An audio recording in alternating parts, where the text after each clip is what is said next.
Okay, so 2.3, carbohydrates and lipids. I'll have this one concept map for carbohydrates and then another one page for lipids. So let's begin with carbohydrates. Just a quick review, it comes from the word carbo and hydrates. Hydrates meaning water, and carbo from carbon. So in a ratio for a carbohydrate, there's 1 carbon for every 2 hydrogen for every 1 oxygen. So what we need to learn here are the different types and structure of carbohydrates. So let's begin by talking about the types of carbohydrates. We can divide this into 3 different types. Of your mono, di, and polysaccharides.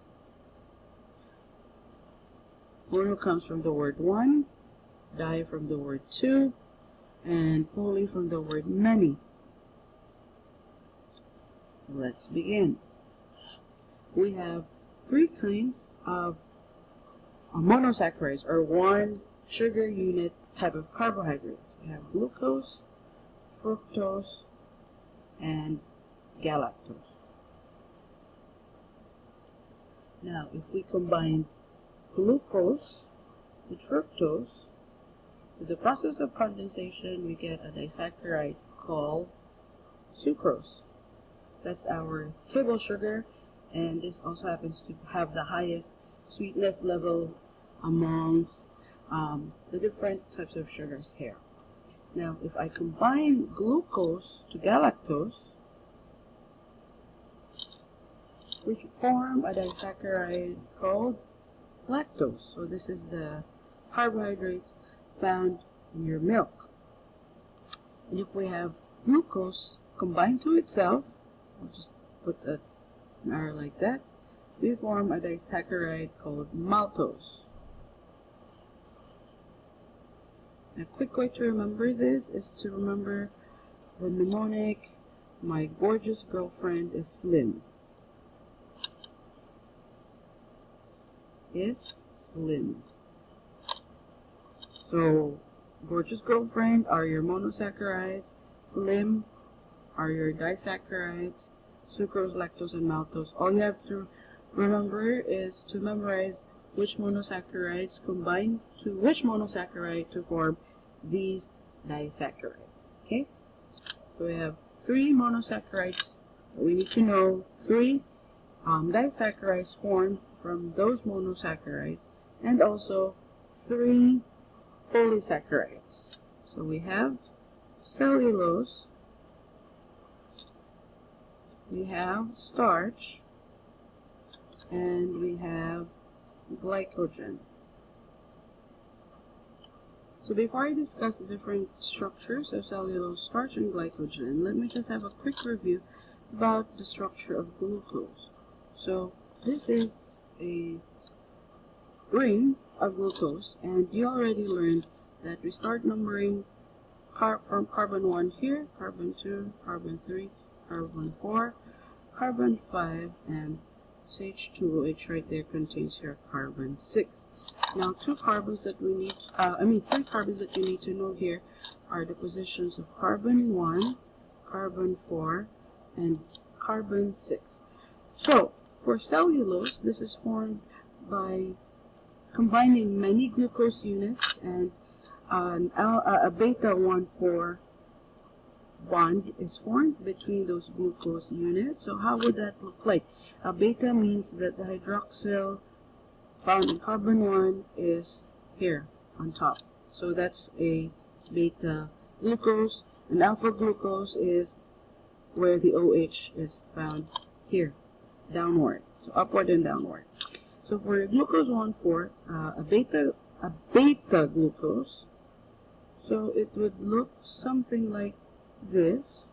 OH is here on top, and it will combine with carbon 4 of the next glucose molecule, carbon 1, 2, 3, 4 here. So if I can actually move this up, they should be at least 180 degrees next to each other.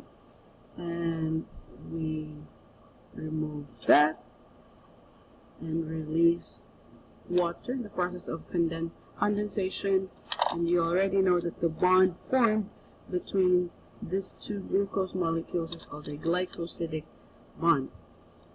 So for starch, what you need to know here are, it's made up of, again, many glucose subunits, but this time they are connected. The connections are found between carbon 1 of the first glucose to carbon 4 of the next glucose, but they are forming an alpha bond. And I've mentioned earlier, an alpha glucose is when your hydroxyl in carbon 1 is found here in the bottom. So let's draw that again.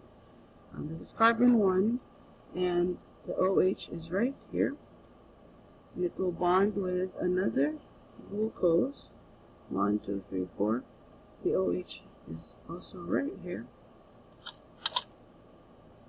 And water is released, and another bond is formed. So an alpha 1,4 bond and a beta 1,4 bond. So because of the how your glucose molecules are oriented, in a beta 1,4 bond, they're 180 degrees of each other, and that will eventually form a straight chain of a polysaccharide.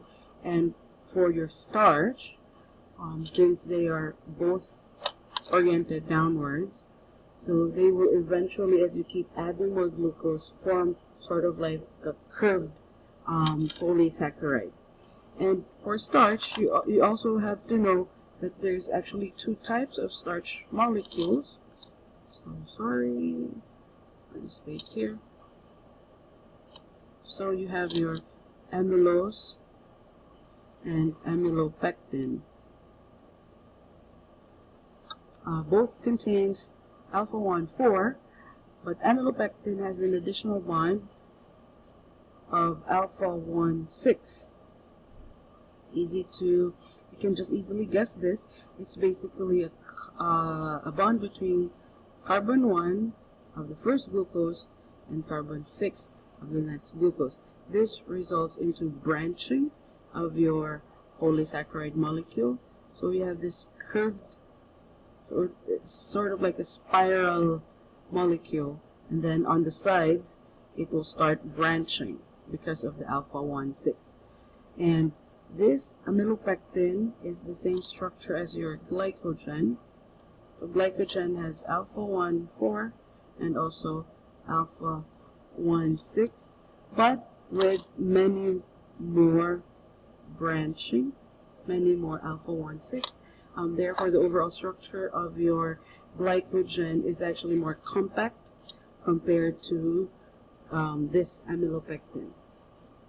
So here in this picture, you can see the difference between beta and alpha glucose molecules. So for cellulose, again, made up of beta glucose molecules, the OH is oriented upward. So this is how they form, and this is like right side up, and the next glucose is upside down. That's what I meant when I said they're 180 degrees next to each other. This forms a straight chain. Then you have here starch. As an example, here is an alpha glucose, so the OH is here downward, and since it's also downward on carbon 4 of the next glucose, they're just aligned, and this will eventually form a ring. The same alpha 1,4 bond is found in glycogen. Now let me show you an alpha 1,6 in your amylopectin and also in your glycogen.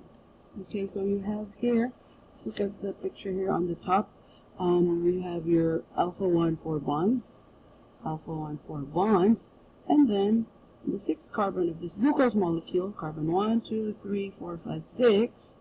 So carbon 6 bonds with carbon 1 of another glucose molecule here. So this alpha 1,6 is actually responsible of forming the side branches of this macromolecule. Another picture here in the bottom, you see your alpha 1,4, and then here you have your branching caused by an alpha 1,6 bond. So these alpha 1,6 is only present in this type of starch, which is amylopectin, and also in glycogen. There's more alpha-1,6 in your glycogen, hence it's more compact in its structure compared to amylopectin. So let us end with the different functions of your 3 polysaccharides here. You already know the structure. Now let's talk about the function. Now for your cellulose, as I've said earlier, they orient themselves upside down next to each other. They're able to form straight chains of your polysaccharide molecule. And these straight chains can eventually form bundles, and we can call them cellulose microfibrils. And we find these molecules, we find these cellulose molecules as part of the cell wall of your plant cells, and it provides your plant cell tensile strength. So basically, if you remember how your plant cells look like under the microscope, they're very regularly shaped, and the plant cells normally keep their shape, and they try to withstand extreme pressure, osmotic pressure changes inside the plant. So that's the purpose of your cellulose. And just a side note, humans cannot produce the enzyme called cellulase, and we therefore cannot digest cellulose properly. So if our food is rich in vegetables and fruits, which are all plants and they contain plant cells, we might not be able to digest them, and you already know sometimes your food might contain portions of your corn, or I don't know, any other vegetable that you've eaten. So this is a very strong type of macromolecule. We are not able to digest this. This gives shape and structure to plant cells. And your starch is also related to your plants. So starch is the form of macromolecule where your plants store their energy.